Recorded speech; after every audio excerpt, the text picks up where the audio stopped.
अब अगर हम इसमें बात करें लेकर के, तो मेरे भाई लेवल परीक्षा में सफलता की जीत के लिए अनुशासित और संगठित तैयारी क्यों महत्वपूर्ण है। देखिए, जब इतनी सारी वैकेंसी आती है ना, तो दो तबके के लोग हो जाते हैं। एक यहाँ पर वो जो बहुत समय से तैयारी कर रहे होते हैं, कर रहे होते हैं, कर रहे होते हैं और यहाँ बाजी मार जाते हैं, और दूसरे मेरे भाई यहाँ पर वो जो कुछ समय के अंदर में ही बहुत ही सटीक तरीके से तैयारी करते हैं और वो सिलेक्शन ले जाते हैं। महत्वपूर्ण पहला वाला इंसान नहीं था, क्योंकि उसकी तैयारी बहुत पहले से थी। महत्वपूर्ण दूसरा वाला था, जिसने तय समय के अंदर में डिसिप्लिन फॉलो किया, तय समय के अंदर में अपनी रूटीन बनाई, तय समय के अंदर में अपनी स्ट्रेटजी बनाई और कुछ समय के अंदर में सेलेक्ट होकर के वो चला गया। तो अगर आप भी मेरे भाई उसी भीड़ का हिस्सा बनना चाहते हैं, तो जो आज की वीडियो में हम आपको टिप्स देने वाले हैं, आप उसको फॉलो करके मेरे भाई अपना सिलेक्शन ले सकते हैं। सबसे पहले आप देखिए, यहाँ पर जब इतनी सारी वैकेंसी आती है ना, तो काफी सारे लोग इसके अंदर में कूद पड़ते हैं, लेकिन क्या लगता है हर किसी का सिलेक्शन होता है? बिल्कुल भी नहीं।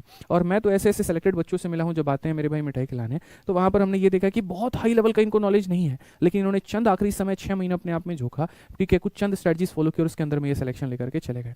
ठीक है, तो सबसे पहला टिप्स जो हमारी तरफ से होगा वो यहाँ पर ये होगा कि देखो, सिलेबस बहुत ज्यादा है, इस बात को मान करके चलो। जिनको मेरे भाई यहाँ पर ये लगता है, ये आपके लिए कहीं ना कहीं चैलेंजेस भी हैं, और इसी के साथ में मैं आपको टिप भी अटैच करके बताता जाऊंगा। तो सबसे बड़ा जो चैलेंज है वो ये वास्ट सिलेबस कवरेज। सिलेबस बहुत ज़्यादा है। अगर हम बात करें ग्रुप डी का सिलेबस, अगर आप मैथ्स का देखोगे तो जो सीजल मेंस का मेरे भाई सिलेबस होता है और जो ग्रुप डी का सिलेबस है, वो दोनों कहीं ना कहीं सेम है। जिन लोगों को ये लगता है रेलवे ग्रुप डी है, इतना नॉर्मल पेपर है, नॉर्मल क्वेश्चन ही तो पूछे जाते होंगे, तो माय डियर मैं आपको एक बात बता दूं, आप कुछ मत करिए, पिछली बार का आप ग्रुप डी का एक बार पेपर जरा देख लीजिए, क्योंकि हमारा काम किताब बनाने का, हमारा काम पढ़ाने का है। तो हम आए दिन सवालों से होकर के जब गुजरते हैं ना, तो हमें बहुत अच्छे तरीके से दिख जाता है यहाँ पर कि क्वेश्चन का लेवल क्या है।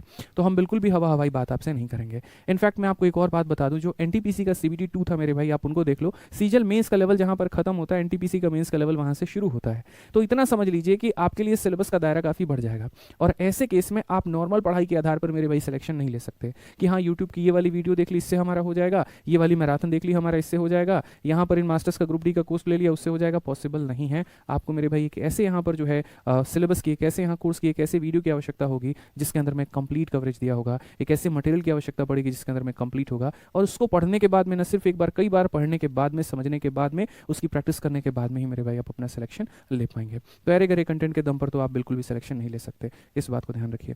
दूसरा सबसे महत्वपूर्ण है मेरे भाई टाइम मैनेजमेंट। ये जिंदगी ऐसी है ना, और ये हमारा भारत देश ऐसा है जहां पर हर मेरे भाई महीने में कोई ना कोई फेस्टिवल कहीं ना कहीं मेरे भाई कुछ आ रहा होता है। लोगों को लग रहा होता है यहाँ पर कि त्यौहार आया है, कुछ आया, लेकिन आपको ये नहीं पता है मेरे भाई, कभी यहाँ पर रील पे अगर कोई फेमस हो गया, हमारा ध्यान उस पर चला गया, कभी आईपीएल आ गया, हमारा फोकस उस पर चला गया, कभी मेरे भाई यहाँ पर जो है T20 चैंपियनशिप आ गया उस पर चला गया, टेस्ट क्रिकेट आ गया उस पर चला गया, कभी मेरे भाई महाकुंभ हो रहा है तो हम सारा टाइम उसी के ऊपर में फोकस हैं। ठीक है, कभी छठ आ रहा है, कभी दिवाली आ रहा है, कभी कोई पर्व, कभी कुछ मेरे भाई, कभी नया साल आ रहा है, हम उसमें बिजी हैं। लेकिन क्या लगता है आपको, एक डेडिकेटेड एस्पिरेंट के लिए सारी चीजें मायने रखती हैं? कुछ भी नहीं रखती। जब तक आपके हाथ में आपका ज्वाइनिंग लेटर नहीं आ जाता मेरे भाई, तब तक आपको ये सब ना चीजें दिखाई देनी चाहिए, ना आपके घर वालों की शोर सुनाई देनी चाहिए, ना कोई बुला रहा है आपको आवाज सुनाई देनी चाहिए। सिर्फ और सिर्फ आपको अपना सिलेक्शन दिखना चाहिए। इसके अलावा दाएं बाएं लेफ्ट राइट आपको कुछ नहीं देखना चाहिए। हजारों चीजें दुनिया में चलती रहेंगी, क्योंकि भारत को अपनी अर्थव्यवस्था बनानी है। कभी राजनीति में कुछ होगा, कभी स्पोर्ट्स में कुछ होगा, कभी कुछ होगा मेरे भाई। आपको ना किसी चीज़ पे बहुत ज़्यादा परेशान होना है, ना किसी चीज़ पे बहुत ज़्यादा खुश होना है। आपको अपने एक सटीक टाइम मैनेजमेंट बनाना है कि मेरा सुबह 7 बजे 8 बजे से लेकर के रात तक का मेरा दिनचर्या क्या है, कैसे मैं अपने सभी सब्जेक्ट को मेरे भाई चूज़ करूँगा, कैसे उसके अंदर मैं अपनी पढ़ाई शुरू करूँगा, कैसे मेरे भाई यहाँ पर मेरा शेड्यूल होगा। आप टॉपर्स की वीडियो को देखिए, आपका मन नहीं लगता तो मेरे भाई आप गाइडेंस की वीडियो को देखिए, आपका और मन नहीं लगता तो आप इन सभी जितने पोस्ट हैं आप उनके बारे में जानकारी देखिए, वो आपकी रुचि बढ़ाएंगे पढ़ाई के प्रति। लेकिन आपको टाइम मैनेजमेंट लाना पड़ेगा। बिना टाइम मैनेजमेंट के क्या होगा, किसी एक सब्जेक्ट के महारथी बन जाओगे, मैथ्स बहुत अच्छा तुमको आ जाएगा, लेकिन बाकी सब्जेक्ट में तुम्हारी कमजोरी हो जाएगी, और जिसके कारण तुम्हारा सिलेक्शन नहीं हो पाएगा। ढूंढते रह जाओगे कमियां कहाँ पर थी, और पता भी नहीं चलेगा कि एक साल से तैयारी कर रहे थे, सिलेक्शन नहीं हुआ, दूसरा बंदा 8 महीने में लेकर के चला गया। ये ध्यान रखो। तीसरी अगर हम बात करें तो मेरे भाई बिल्डिंग कंसेप्चुअल क्लैरिटी, ये बहुत जरूरी है। मैं आज के समय मेरे भाई यहाँ पर देखता हूँ, बच्चा मेहनत तो करता है और किसी एक स्टडी मटेरियल को मान करके 100% उसके ऊपर में पूरा फोकस्ड भी है, लेकिन जो पढ़ रहा है ना वो x+1/x लेकर के पढ़ रहा है, एक्स मान के, वाई मान के, और पता नहीं अरे गहरे कौन से तरीके मान के। इससे तो बिल्कुल भी सिलेक्शन नहीं होना है। आज के समय आप देख सकते हैं कट ऑफ 7वें आसमान पर पहुंच चुका है। वो कारण कट ऑफ का बढ़ना क्यों है, क्योंकि जैसे ऑनलाइन एजुकेशन आया, वैसे मेरे भाई एक क्लिक के अंदर में अगर बच्चा परसेंटेज ही पढ़ना चाहता है ना, 10 मास्टर लोग का वीडियो खुल करके उसके सामने आ जाता है। पहले का समझ नहीं आया, दूसरे का देख लेता है, दूसरे का समझ नहीं आया, तीसरे का देख लेता है, तीनों का समझ में आया, तीनों से छोटे छोटे छोटे छोटे शॉर्ट ट्रिक सीख लिए। पहले के टाइम पर क्या था, एक जगह पर जहां फीस दे दी तो खाली उसी से पढ़ सकते थे। अच्छा पढ़ा है तो ठीक, बुरा पढ़ा है तो ठीक, खराब पढ़ा है तो ठीक, सब वहीं से सीख लिया। आज के समय में क्या है, अगर आप किसी का कोर्स भी ले लेते हैं, आपको उसका समझ नहीं आता, आप उसको नहीं देखते हैं, आप दूसरे दूसरे ऑप्शन तलाश करते हैं क्योंकि अफोर्डेबल है, फीस अफोर्डेबल है, यूट्यूब पर फ्री में सारी चीज़ें मौजूद है, तो आप कम समय के अंदर में ज़्यादा से ज़्यादा चीज़ें सीख पाते हैं और इसी वजह से आप मेरे भाई परफॉर्मेंस बेहतर देते हैं तो कट ऑफ ऊपर जाता है। तो एक बात को मेरे भाई ध्यान रखिए, सेलेक्टिव स्टडी मटेरियल पढ़ना होगा, सेलेक्टिव वीडियोस आपको देखने होंगे ताकि कम समय के अंदर में आपके कंसेप्ट बन पाए और जो सवाल बाकी लोग 1 से 1.5 मिनट के अंदर में करते हैं उसको मेरे भाई आप सिर्फ और सिर्फ 15 से 20 सेकंड के अंदर में आप उसको निपटा पाओ।